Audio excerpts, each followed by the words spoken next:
Now, China has launched an onslaught against the United States, accusing the Trump administration of spreading falsehood about the Asian giant's counter-terrorism measures in Xinjiang, China. Last month, the U.S. House of Representatives passed a bill to counter what it calls the arbitrary detention, torture, and harassment of Uyghur Muslims in China. It calls for targeted sanctions on members of the Chinese government and names the Communist Party secretary in the Xinjiang Autonomous Region, Chen Quanzhou. China reacts angrily, calling it interference. In Ghana, the Chinese government, through the embassy, has been addressing the media, explaining its side of the story. We'll bring you details of this shortly. First, a report filed by our partners, the DW, explaining the situation.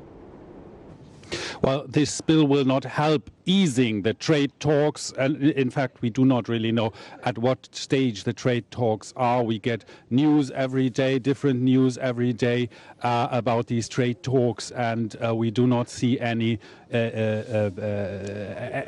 that they are near a closure of this first phase one trade deal.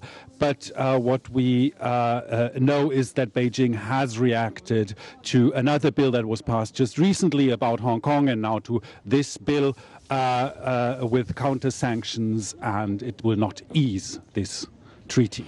Okay, now the intention, of course, of this bill is to get China to reconsider holding hundreds of thousands, over 1 million Muslim minority Uyghurs in these camps. Is there any chance that's going to happen? I don't think it is going to happen anytime soon.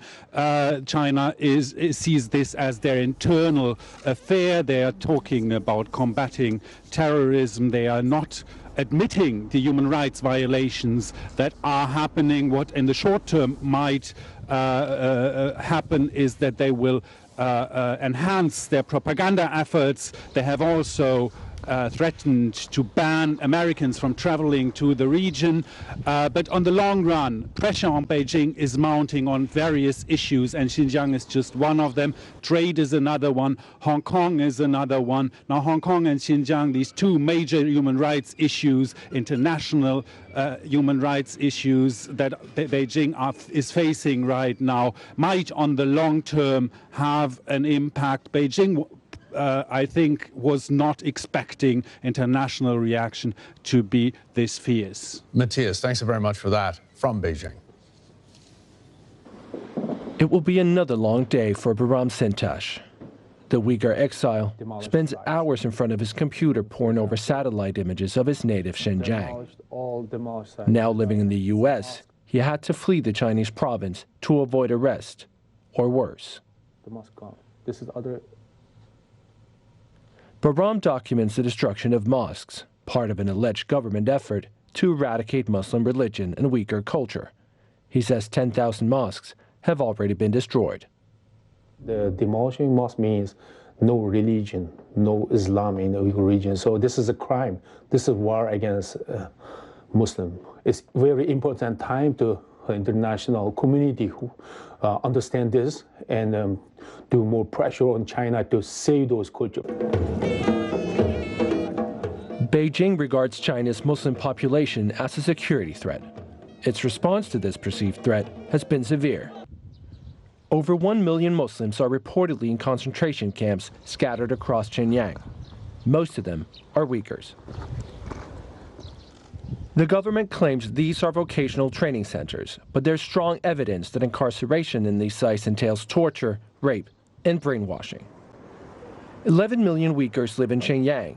The security apparatus there combines facial recognition cameras and sophisticated surveillance technology with an oppressive police presence. Even small expressions of identity can result in arrest. One of the victims is Bahram's father. The editor of a Uyghur newspaper, he was detained and put in a camp. His son has not heard from him since. And my papa could die in camp, so I have to fight back. If I choose silence, and then I could collect so many pain in my heart. If I fight back, I could feel a little bit better. His father's fate means Bahram's fight for Uyghur rights is personal.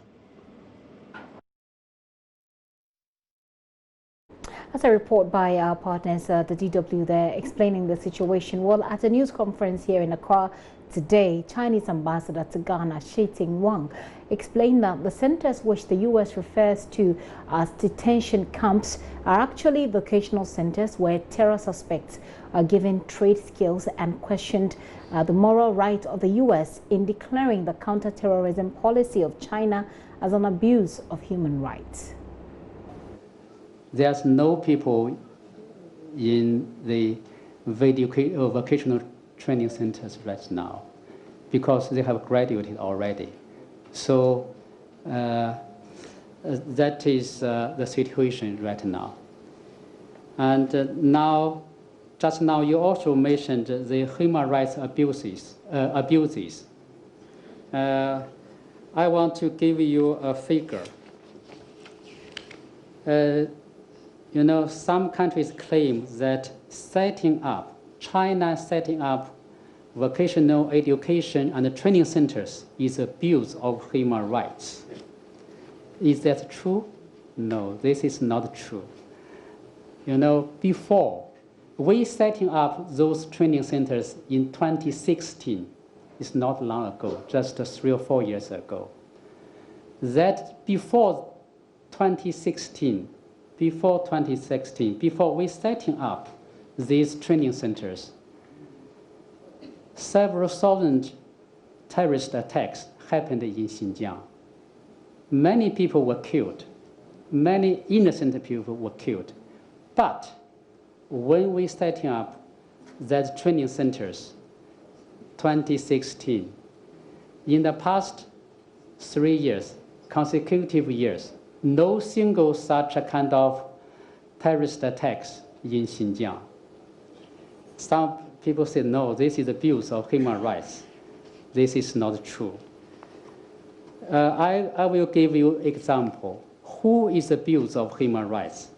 The US claims that they have a good record of protecting of human rights. I will show you something very interesting. That according to The Guardian, I think it's still The Guardian, right? The Guardian. The US in 2016, the same year that we setting up the training centers, that same year, the US, what has done the US to the other countries?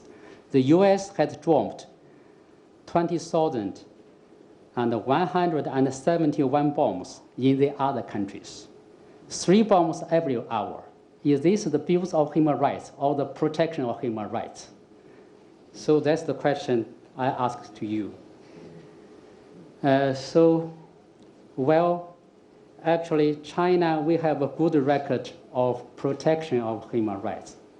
And we have done outstanding in terms of the improvement of human rights.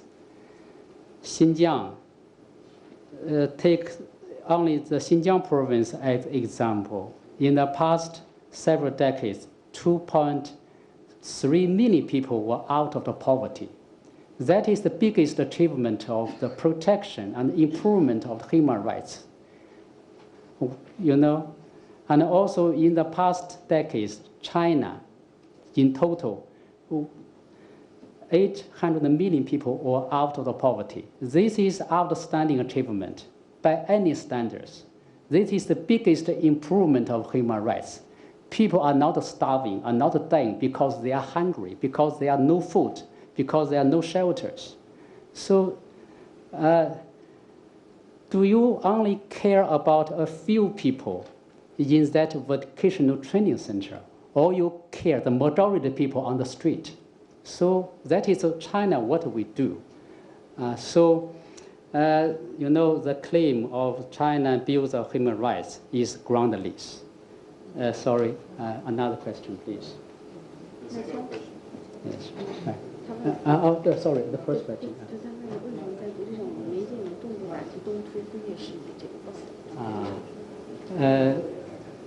You know, actually, we have done a lot in fighting that ETIM. It's difficult for me to pronounce that name, ETIM. That's the Chinese ambassador to Ghana, Shi Ting-wang, there at a press conference earlier today, explaining their part of the story.